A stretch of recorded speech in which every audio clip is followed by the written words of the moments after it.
Right break area చూస్తున్నాం. కాళేశ్వరం ప్రాజెక్టుపై justice PC Ghosh విచారణ కొనసాగుతుంది. 3 ఆనకట్టల బాధితులు చూసిన ఇంజనీర్లను విచారిస్తున్నామని తెలిపారు.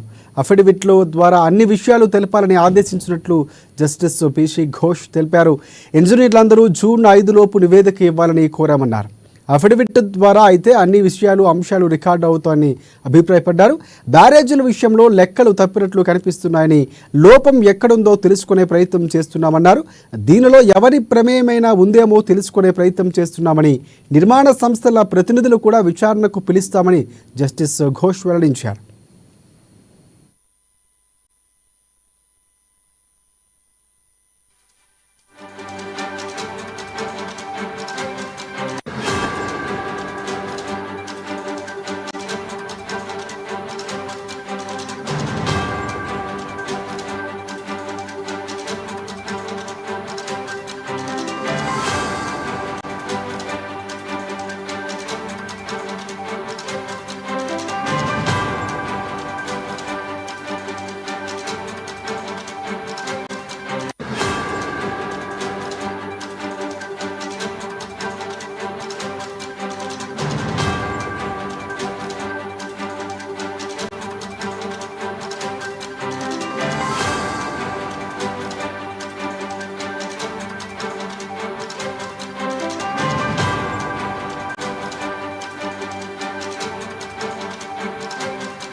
రైట్ బ్రేకింగ్ చూస్తున్నాం. కాళేశ్వరం ప్రాజెక్టుపై జస్టిస్ పీసీ ఘోష్ విచారణ కొనసాగుతుంది.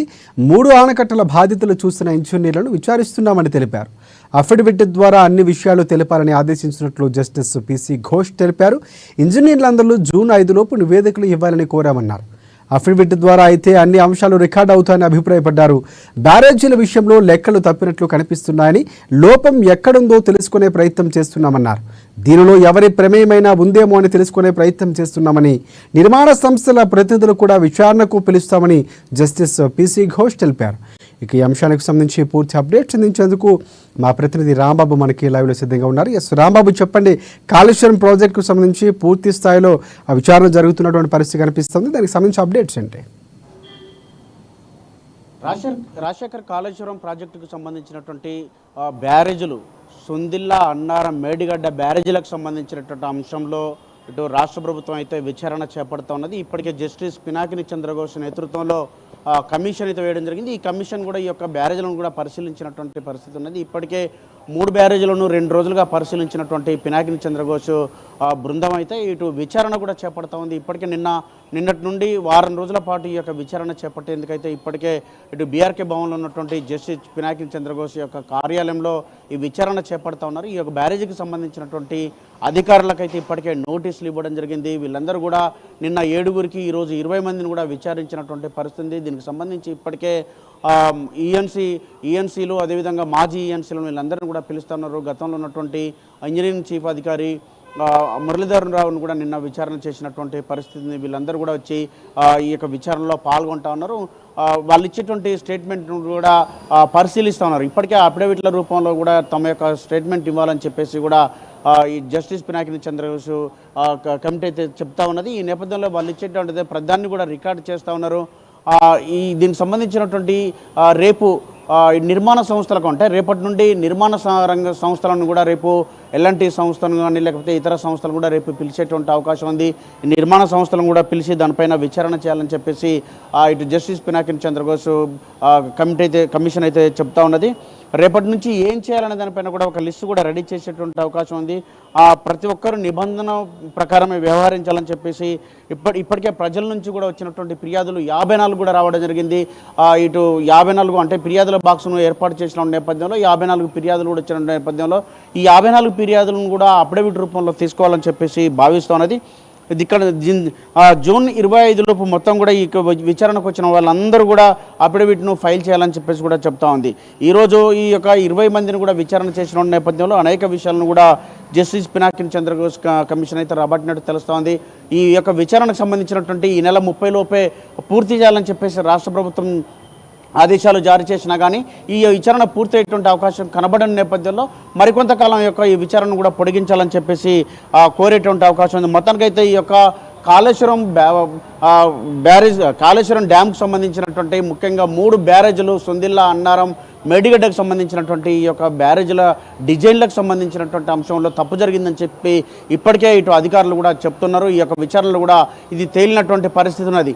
ఎందుకంటే డిజైన్ల రూపకల్పనకు సంబంధించినటువంటి కానీ ఎక్కడైతే ఏ ప్లేస్లో అయితే కట్టాలనుకున్నారో ఆ ప్లేస్లో కాకుండా వేరే ప్లేస్లో కూడా కట్టినట్టు ఇప్పటికే తెలుస్తున్నట్టు నేపథ్యంలో దీనికి సంబంధించి ఈ తప్పిదాలపైన కూడా విచారణ చేస్తూ ఉన్నది. వీళ్ళందరిపైన కూడా చర్య తీసుకోవాలని చెప్పేసి కూడా భావిస్తూ ఉన్నది. దీనికి సంబంధించినటువంటి ఇటు అధికారులను అదేవిధంగా ఈ యొక్క మేనేజ్మెంట్కి సంబంధించినటువంటి వీళ్ళందరినీ కూడా నిర్మాణ రంగాలకు సంబంధించినటువంటి వీళ్ళందరినీ కూడా మరొకసారి కూడా విచారణకు పిలిచేటువంటి అవకాశం అయితే కనపడతా ఉంది. మొత్తానికైతే ఈ యొక్క 6 రోజుల పాటు ఈ యొక్క విచారణ అయితే కొనసాగేటువంటి అవకాశం ఉంది. దీంట్లో అనేక విషయాలను ఇప్పటికే రాబట్టినట్టు కూడా తెలుస్తూ ఉంది. ఈ యొక్క కాళేశ్వరం బ్యారేజ్కి సంబంధించినటువంటి ఈ యొక్క మొత్తం అంశాలకు సంబంధించి కూడా రికార్డు చేస్తున్నటువంటి తరుణంలో నిన్న 7గురిని విచారించినటువంటి మేడిగడ్డ బ్యారేజ్కి సంబంధించినటువంటి ఎగ్జిక్యూటివ్ ఇంజనీర్లను కూడా నిన్న విచారణ చేయడం జరిగింది. తిరుపతిరావు అదేవిధంగా ఇటు వివిధ ముగ్గురు యాదగిరి తదితరులను కూడా విచారణ చేసినటువంటి పరిస్థితి ఉన్నది. కమిషన్ ముందు చెప్పిన అంశాలను అయితే లిఖితపూర్వకంగా అఫిడవిట్ రూపంలో తీసుకుంటా ఉన్నారు.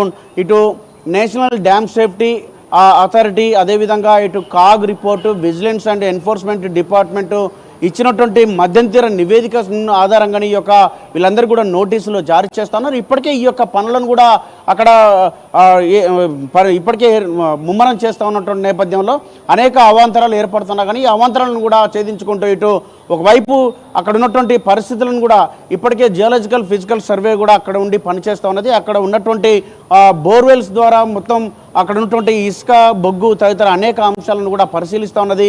ఈ యొక్క దీనికి గల కారణాలు, అక్కడ డ్యామ్ ఇక్కడ కుంగుబాటు గల కారణాలను, అదేవిధంగా ఎందుకు కుంగిపోతా ఉన్నది, బుంగలు ఎందుకు వస్తూ ఉన్నాయి అనే దానిపైన కూడా పరిశీలన చేస్తూ ఉన్నది. మరొక వైపు ఈ 2 రోజుల పాటు ఈ యొక్క బృందం పరిశీలన చేస్తూ ఉంది. మరొక వైపు ఈఎన్సీలు కూడా పరిశీలన చేస్తున్నటువంటి పరిస్థితి ఉన్నది. మొత్తానికైతే కాళేశ్వరం సంబంధించినటువంటి అంశంలో జరిగినటువంటి అవకతవకలు, అవినీతికి సంబంధించినటువంటి అంశంలో విచారణ కొనసాగుతుంది. దీనికి సంబంధించినటువంటి ఇప్పటికే విజిలెన్స్ రిపోర్ట్ కూడా వచ్చిన నేపథ్యంలో విజిలెన్స్ రిపోర్టు ఆధారంగా మరొక వైపు ఈ కాగ్ నివేదిక ఆధారంగా ఈ యొక్క నేషనల్ డ్యామ్ సేఫ్టీ అథారిటీ అధికారుల నివేదిక ఆధారంగా ఈ పనులను అయితే కొనసాగిస్తున్నారు. మొత్తానికైతే దీనికి సంబంధించి బ్యారేజ్ నిర్మాణం వల్ల ప్రజలకు ఉపయోగపడుతుందని చెప్పేసి మేలు జరుగుతుందని చెప్పేసి భావిస్తూ ఉన్నది. కాబట్టి ఈ బ్యారేజ్ నిర్మాణాన్ని సంబంధించినటువంటి అంశంలో ఎక్కడ కూడా రాజీ పడలేదని చెప్పేసి అధికారులకు సంబంధించినటువంటి ఎవరైతే దీంట్లో అవినీతికి పాల్పడ్డారో వాళ్ళందరిపైన ఖచ్చితంగా చర్యలు ఉంటాయని చెప్పేసి కూడా కమిషన్ చెప్తా ఉన్నది. రాజశేఖర్, రైట్ రాంబాబు, ఒకటి బ్యారేజీల విషయంలో లెక్కలు కొన్ని తప్పినట్లు కనిపిస్తున్నాయని, లోపం ఎక్కడ ఉందో తెలుసుకునే ప్రయత్నం చేస్తామని చెప్పారు. దీనిలో ఎవరి ప్రమేయం ఉందేమో అని తెలుసుకునే ప్రయత్నం కూడా చేస్తున్నట్లు మనకు తెలుస్తుంది. సో అంటే ప్రధానంగా అధికారికంగా చూసుకుంటే అప్పుడున్నటువంటి అధికారులతో చేపించినటువంటి అప్పటి ప్రభుత్వంపై ఏమైనా అప్పుడున్నటువంటి పెద్దలపై ఏమైనా పడే అవకాశము ఆ దిశగానే ఈ వ్యాఖ్యలు చేశారనుకోవచ్చు మనం. అంటే నిన్న కమిషన్ ఇప్పటికే డిజైన్స్ ప్రకారం నిర్మాణం జరిగిందా లేదా అని నిన్న హాజరైనటువంటి అధికారులను ప్రశ్నించిన నేపథ్యంలో డిజైన్ ప్రకారం నిర్మాణం జరగలేదని చెప్పేసి కూడా స్పష్టం కావడం జరిగింది. అంటే దీంతో భారీ ఎత్తున దీంట్లో అవినీతి జరిగిందని చెప్పేసి కమిషన్ కూడా భావిస్తూ ఉన్నది. ఇక్కడ మేనేజ్మెంట్ నిర్వహణకు సంబంధించినటువంటి లోపంతో ఈ పెద్ద ఎత్తున డ్యామేజ్ జరిగిందని చెప్పేసి ఈ డ్యామేజ్ వల్ల వేలాది రూపాయల ప్రజాధనం వృధా అయిపోయిందని కూడా ఇక్కడ కమిషన్ భావిస్తున్న నేపథ్యంలో ఈ అధికారులకు సంబంధించినటువంటి విచారణ వారం రోజుల్లో పూర్తయిన తర్వాత ఈ నివేదికను కూడా రాష్ట్ర ప్రభుత్వానికి ఇచ్చేటువంటి అవకాశం ఉంది. ఈ నివేదికలో ఎవరెవరి పేర్లు అయితే వస్తాయో వాళ్ళందరిపైన కూడా ప్రభుత్వం అయితే చర్యలు తీసుకున్నటువంటి అవకాశం కనబడుతుంది. Rajasekhar, right, thanks for updates Rambabu.